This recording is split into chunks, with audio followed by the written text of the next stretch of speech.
1:30 বজাত ফেৰেংগাৰ নেতৃত্ব বা ৰঞ্জিত কুমাৰ বসুৰ নেতৃত্ব কিছুমান গুণ্ডাই আমাৰ বিপিএফ দলৰ যুৱ শাখাৰ যিটো অফিচ আছে ইয়াত আক্ৰমণ কৰিছে। 3খন বলেৰো গাড়ী একেসকলে ডেমেজ কৰিছে আৰু বাইক 2টা। ঠিক তেনেকৈ মানে কিছুমান গুণ্ডাগিৰি কামটো কৰি আছে। ফেৰেংগাৰ পুহি ৰাখা 200 জনৰ অধিক গুণ্ডাই কোকৰাঝাৰৰ বাহৰ পাতি আছে, এইটো আমি গম পাইছোঁ।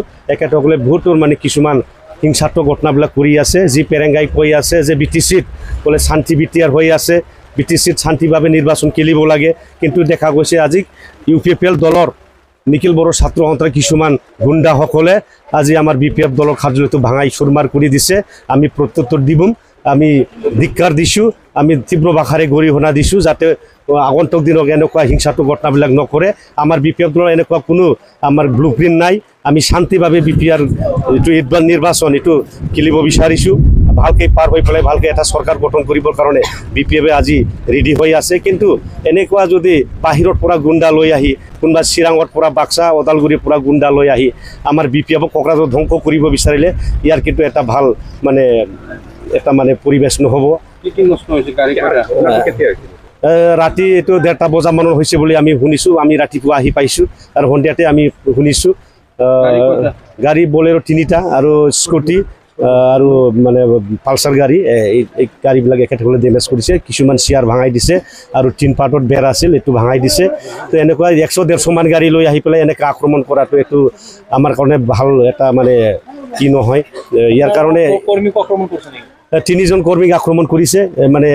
বস্তুবিলাক দাও ঠাও লৈ আহিছে, এখেতসকলে লোহাৰ চিগ লৈ আহিছে, ৰড লৈ আহিছে, মাৰিছে আমাৰ কৰ্মীসকলক। কিমান কৰ্মী আছে ইয়াত?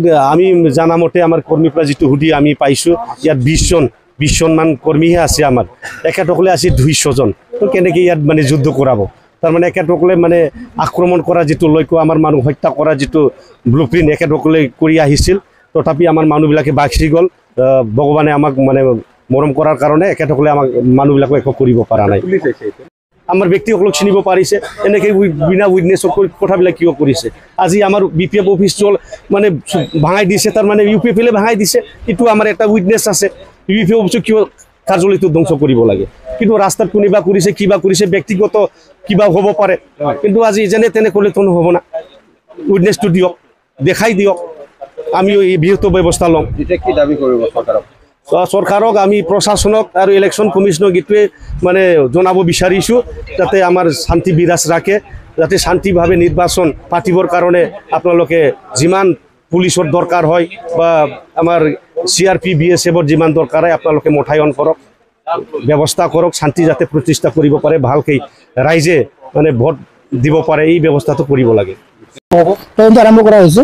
কি কি হৈছে ইয়াতে? ৰাতি কিবা ভাঙচুৰ হোৱা বুলি কৈছে। আমি আহিছোঁ, এতিয়া গাড়ী 3খন চিজ কৰিলোঁ আৰু আপোনাৰ যিখিনি ভাঙচুৰ কৰিছে সেইখিনি চিজ কৰি লৈছে। এতিয়া বাকীখিনি এইটো নায়কগাঁও BPF অফিচ পাৰ্টি বুলি কৈছে। মাৰপিট কৰিছে, আমি এতিয়া লৈ যাম মেডিকেল কৰাম। বাকী তদন্ত আৰম্ভ হৈছে। 3জনমান কৈছে বুলি কৈছে। এইটো ৰাতি হোৱা বুলি কৈছে, টাইমটো গম পোৱা নাই। ভাঙচুৰ 3টা হৈছে। আমি গাড়ী বলেৰো এখন আছে, চেজ কৰিছোঁ গোটেইখিনি, লৈ যাম এতিয়া।